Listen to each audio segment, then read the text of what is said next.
जब अंधेरे में कुछ सरसराता है, जब रात की खामोशी चीख बन जाती है और जब आपको लगता है कि कोई है मगर दिखाई नहीं देता, तब खुलता है डर का दरवाजा, जहां हर कहानी सच्चाई से भी ज्यादा खौफनाक है।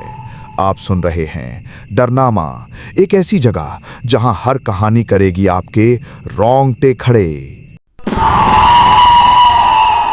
साल 2004 की बात है। उत्तराखंड के एक छोटे से गांव में एक परिवार हाल ही में शिफ्ट हुआ था। परिवार में एक माँ, एक पिता और उनकी 2 बेटियां थीं। ये परिवार शहर से आया था क्योंकि पिता को एक पुरानी हवेली का ख्याल आया जो उनके दादा की थी। उन्होंने सोचा क्यों ना वहीं रहकर खेतीबाड़ी की जाए और सुकून भरी जिंदगी बिताई जाए। गांव में हवेली काफी पुरानी और वीरान थी, लेकिन फिर भी उन्होंने वह रहना शुरू कर दिया। पहले कुछ दिन सामान्य रहे, लेकिन एक रात जब बड़ी बेटी रूही छत पर सो रही थी, उसने महसूस किया कि कोई उसे घूर रहा है। जब उसने आंखें खोली तो उसे एक सफेद साड़ी में लिपटी औरत दूर पेड़ के नीचे खड़ी दिखी। वो औरत बिल्कुल भी हिल नहीं रही थी, लेकिन उसकी आंखें सीधी रूही की तरफ थीं। रूही डर के मारे उठकर नीचे चली गई, लेकिन उसने किसी को कुछ नहीं बताया। अगले दिन से अजीब घटनाएं शुरू हो गईं। हवेली के पुराने कमरे में अचानक से दरवाजे खुलने लगे, दीवारों पर हाथ के निशान दिखने लगे और रात के समय किसी के रोने की आवाजें आने लगीं। सबसे ज्यादा डरावनी बात तब हुई जब छोटी बेटी तन्वी ने कहा कि उसे छाँव दीदी मिलती है, जो उससे बातें करती है और कहती है कि वो उसकी असली दोस्त है। पहले तो परिवार ने इसे बच्चों की कल्पना समझा, लेकिन जब तन्वी आधी रात को बाहर खेतों की तरफ अकेली जाने लगी, तब माँ को चिंता हुई। उन्होंने गांव के पुजारी को बुलाया। पुजारी जैसे ही हवेली में आए, उन्होंने कहा कि यहाँ कोई आत्मा बंधी हुई है। उन्होंने पूजा रखवाई, लेकिन पूजा के दौरान ही दिए अपने आप बुझ गए और एक जोरदार चीख हवेली में गूंज उठी। पुजारी ने बताया कि यह आत्मा एक औरत की है जिसकी शादी इसी हवेली में हुई थी, लेकिन उसे दहेज के कारण जिंदा जला दिया गया था। वो औरत अब छाँव बन चुकी है और बच्चों की आत्माओं को अपना बनाती है क्योंकि उसकी खुद की कोई संतान नहीं थी। ये सुनकर परिवार कांप उठा। अगली रात रूही और तन्वी दोनों अपने कमरे में थी जब अचानक खिड़की खुल गई और ठंडी हवा अंदर आया। कमरे की लाइट बंद हो गई और एक अंधेरा छा गया। माँ बाप दौड़कर कमरे में आए, लेकिन दरवाजा अंदर से बंद था। अंदर से रूही की चिल्लाने की आवाज आ रही थी और तन्वी बिल्कुल शांत थी। अचानक कमरे के अंदर से एक अजीब सी हंसी सुनाई दी जो किसी औरत की थी। किसी तरह दरवाजा तोड़कर अंदर घुसे तो देखा रूही बेहोश पड़ी थी और तन्वी कमरे के कोने में बैठकर मुस्कुरा रही थी। जब डॉक्टर को बुलाया गया तो उसने कहा कि रूही के शरीर में बुखार तो है, लेकिन एक अजीब बात यह है कि उसकी दोनों आंखों की पुतलियां पूरी तरह काली हो चुकी हैं, जैसे किसी ने उसके भीतर झांक लिया हो। उस रात के बाद तन्वी हर समय छाँव दीदी की बातें करती और कहती कि अब वो उसे लेने आएगी। परिवार अब डर गया था। उन्होंने गाँव छोड़ने का फैसला किया, लेकिन जाने से एक रात पहले पिता कुछ सामान पैक कर रहे थे कि उन्होंने देखा एक परछाई उनके पीछे से गुजरी। उन्होंने पलट कर देखा तो कोई नहीं था। फिर एक कड़ाके की ठंडी हवा चली और कमरा पूरा हिलने लगा। खिड़की अपने आप खुलने लगी, दीवारों से खून रिसने लगा और तन्वी जोर से चीखते हुए बोली, वो आ गई। कमरे में एक काली छाया प्रकट हुई और उसने पिता को दीवार पर पटक दिया। माँ ने जल्दी से दोनों बच्चियों को लेकर हवेली से भागने की कोशिश की, लेकिन दरवाजे अपने आप बंद हो गए। घर की हर दीवार पर आग लग गई। उसी पल पुजारी फिर आए और उन्होंने इस आत्मा को बांधने की कोशिश की, लेकिन आत्मा बहुत शक्तिशाली हो चुकी थी। अंत में पुजारी ने कहा कि हवेली को ही जलाना पड़ेगा ताकि आत्मा को मुक्ति मिल सके। उसी रात पूरे गांव ने मिलकर हवेली को आग लगा दी। आग की लपटों में एक औरत की चीख सुनाई दी, बहुत लंबी, बहुत डरावनी। उसके बाद आत्मा कभी नहीं दिखी, लेकिन गांव वाले कहते हैं कि आज भी अगर कोई बच्चा उस जली हुई हवेली के पास जाता है तो एक औरत की आवाज़ आती है, छाँव दीदी के पास आओ।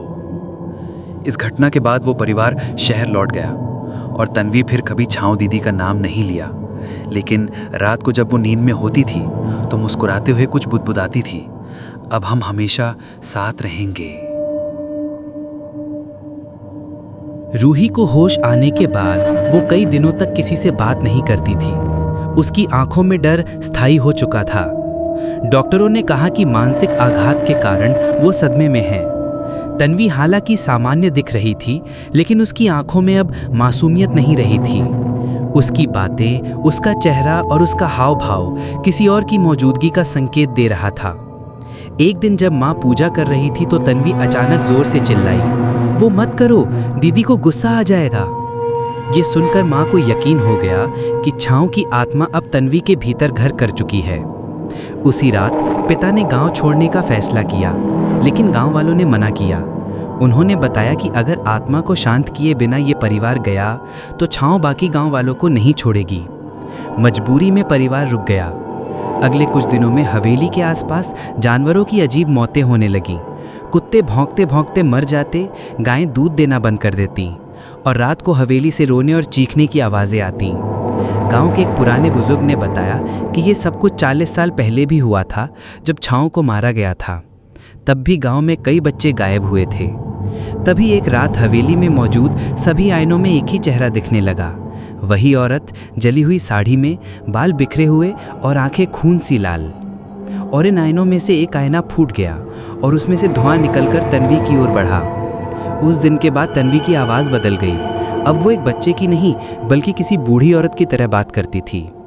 उसने माँ से कहा, तूने मेरी पूजा रोकी थी ना, अब तेरा बेटा चाहिए मुझे।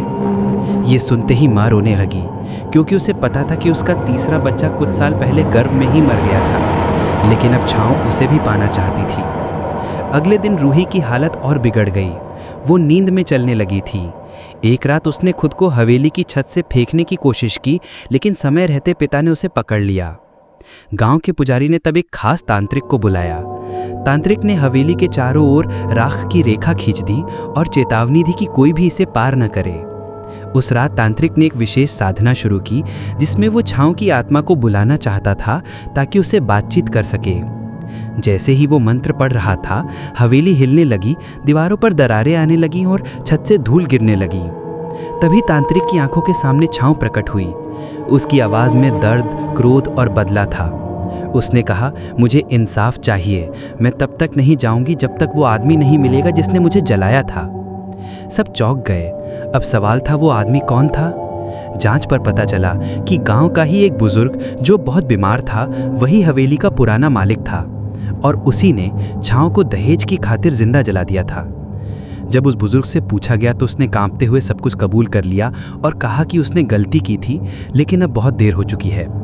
पुजारी ने सुझाव दिया कि अगर छाँव को उसकी अस्थियों के पास शांति से जलाया जाए और पापी इंसान क्षमा मांगे तो शायद आत्मा मुक्त हो सकती है। उस रात तांत्रिक, पुजारी और परिवार वाले हवेली के पीछे बने पुराने कुएं के पास पहुंचे। वहीं छाँव की राख दबाई गई थी। उन्होंने वहां दिया जलाकर पूजा शुरू की, लेकिन तभी हवेली से चीखों की गूंज आई। तन्वी दौड़ती हुई आई और चिल्लाई, दीदी को मत जलाओ, वो मुझे छोड़कर नहीं जाएगी।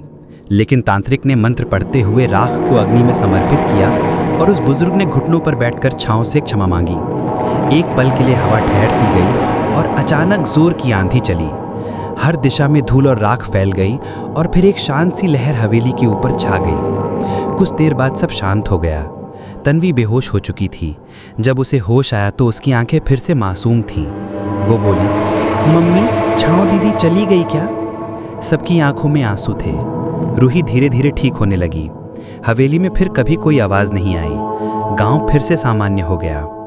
लेकिन जो लोग वहाँ रहते हैं वो कहते हैं हवेली के पीछे वाले कुएं के पास एक दिया हर रात अपने आप जलता है और कोई बच्चा अगर गलती से वहाँ जाता है तो हवा में एक हल्की सी सरसराहट होती है, जैसे कोई कह रहा हो, अब मैं तुम्हारी रखवाली कर रही हूँ।